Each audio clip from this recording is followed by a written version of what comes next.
Good evening. అందరూ బాగున్నారా? మంచిది. దేవుడు మిమ్మల్ని కాచి కాపాడి మరి ఒక రోజులోకి తీసుకొచ్చాడు. అయితే ఒక చిన్న ప్రశ్న నేను వేస్తున్నాను. మీరు దేవుని మీద ఆధారపడుతున్నారా, మనుషుల మీద ఆధారపడుతున్నారా?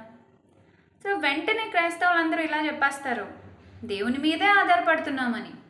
అయితే ఒక్క మాట నన్ను చెప్పనివ్వండి. దేవుని మీద ఆధారపడుతున్నామని నోటితో చెప్పటం వేరు, క్రియలలో చూపించటం వేరు. బైబిల్లో ఉన్న ఒక భక్తుడు ఇలా మాట్లాడుతూ ఈ విలువైన మాట చెప్పాడు. అదేంటంటే, నీవు నాకుండగా లోకంలోనిది ఏదీ నాకు అక్కర్లేదు. ఆకాశమందు నీవు తప్ప నాకెవరున్నారు? నిజమే కదా? దేవా, నీవే నా ఆశ్రయం, నీవే నా ఆధారం, నీవే నా శృంగము, నీవే నా కోట, నీవే నా సమస్తము. ఇలా ఎందుకు చెప్పగలిగారంటే దేవుణ్ణి రుచి చూసి తెలుసుకున్నారు. మనం ఈరోజు నామకార్థ భక్తి జీవితానికి అలవాటు పడిపోతున్నామేమో. చర్చికి వెళ్ళడం, రావడం, బైబిల్ మళ్ళీ షెల్ఫ్లోనే పెట్టేసేయడం, చర్చిలో పాటలు పాడడం, ఆ పాటలు పాడినప్పుడు మాత్రం అందరూ మెచ్చుకుంటుంటే అబ్బో నా అంత గొప్ప సింగర్ లేరు అనుకోవడం, లేదంటే వాళ్ళు మెచ్చుకుంటే మురిసిపోవడం, అంతే అయిపోయింది. కానీ ఒకటి గుర్తుపెట్టుకోండి, ఈ పాత పాటల్ని బయటికి తీసుకురావడానికి లేదా మర్చిపోతున్న నేటి తరానికి చాలా పాటల్ని గుర్తు చేయడానికి నేను ఎందుకు ఇంత ఇంట్రెస్ట్ చూపిస్తున్నానంటే, పాటల్లో ఉన్న భావం తెలుసుకోవడం చాలా అవసరం, చాలా చాలా అవసరం. భావం తెలియకుండా ఆ పాట పాడొద్దు. పాట పాడిన తర్వాత దానిలో ఉన్న భావం బ్రతుకులో చూపెట్టకుండా కూడా ఉండొద్దు. దాని గురించి అధ్యయనం చేయండి, దాన్ని అర్థం చేసుకోండి. నేను ఆ పాటలో ఉన్న భావం ప్రకారంగా బతకట్లేదు అని అనిపిస్తే ప్రభు కొరకు మీరు ఆయన తట్టు చూస్తూ బలహీనతల్లో నుంచి బయటపడడానికి ప్రభువుని ఆశ్రయించండి. ఆయన తప్పకుండా మనకి సహాయం చేయగల సమర్థుడు. ఎందుకంటే ప్రియులారా, ఒక భక్తుడు ఇలా అంటాడు, ఒక ఇంగ్లీష్లో ఒక కొటేషన్ ఉంటుంది, Singh what you mean, mean what you sing. మీరు ఏదైతే పాడుతున్నారో దాని భావం తెలుసుకోండి. ఏదైతే భావయుక్తంగా అది మీకు అర్థమైందో దాని ప్రకారంగా బ్రతకండి, దాన్నే పాడండి. ఓకే. సో ఈరోజు నేను మీకు ఒక విలువైన పాట జ్ఞాపకం చేయాలని ఆశపడుతున్నాను. నాకు చిన్నప్పుడు ఎప్పుడో నేను విన్న పాట, నేర్చుకున్న పాట. సో అది మీకు నేను గుర్తు చేయాలి అని అనుకుంటున్నాను. సో మీరు కూడా ఆ పాట నేర్చుకోండి, మీ చర్చెస్లో పాడండి. పాటలు చాలా విలువైనవి. ఆ పాటల్లో ఉన్న భావాలు చెబుతూ వాళ్ళకి నేర్పించండి. ఎందుకంటే మన వీడియోస్ చూస్తున్న వాళ్ళు చాలామంది మీ కామెంట్స్ ద్వారా మీ విలువైన అభిప్రాయాలను నాకు తెలియజేస్తున్నారు. మీరు ఇస్తున్న ప్రోత్సాహానికి, మీరు చేస్తున్నటువంటి ప్రార్థనలకు నా నిండు వందనాలు తెలియజేస్తున్నాను. నేను కూడా మీకోసం ప్రార్థిస్తూ ఉన్నాను.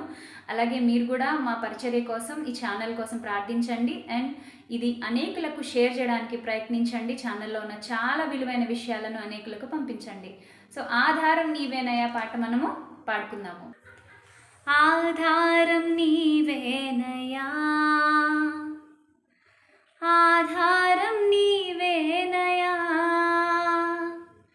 ఆధారం నీవేనయ్యా, ఆధారం నీవేనయ్యా.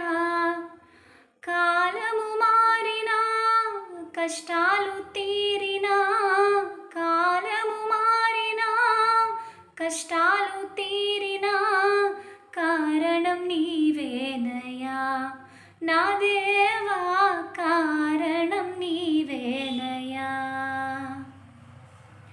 ఆధారం నీవేనయ్యా,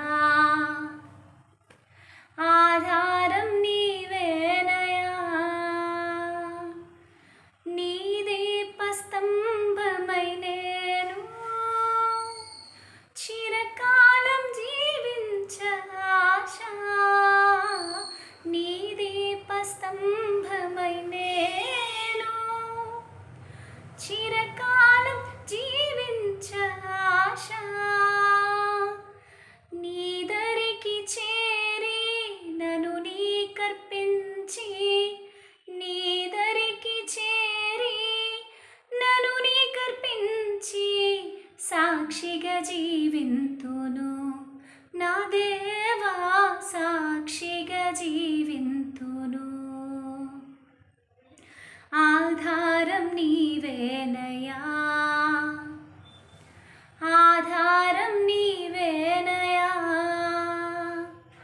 ఆధారం నీవేనయ్యా, ఆధారం నీ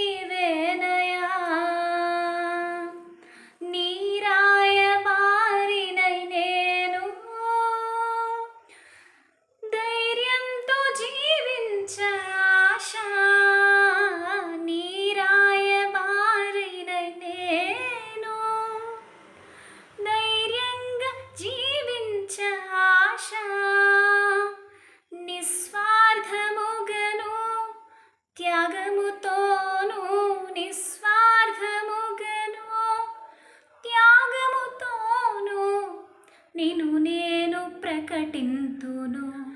నా దేవా నిన్ను నేను ప్రకటింతును. ఆధారం నీవేనయా, ఆధారం నీవేనయా, ఆధారం నీవేనయా, ఆధారం నీవేనయా. లోకంలో ఎన్నో జయాలు చూశాను నేనింతకాలం, లోకంలో ఎన్నో జయాలు చూశాను నేనింతకాలం. అయినను ఎందుకో నెమ్మది లేదు, అయినను ఎందుకో నెమ్మది లేదు, సమాధానం కరువైనది. నా దేవా సమాధానం కరువైనది.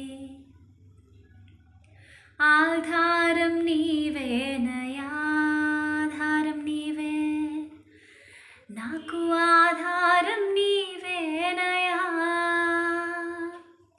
ఆధారం నీవేనయా, నాకు ఆధారం నీవేనయా. కాలము మారినా కష్టాలు తీరినా, కాలము మారినా కష్టాలు తీరినా, కారణం నీవేనయా. నా దేవా కారణం నీవేనయా, కారణం నీవేనయా. నా దేవా కారణం నీవేనయా, ఆధారం నీవేనయా, ఆధారం నీవేనయా.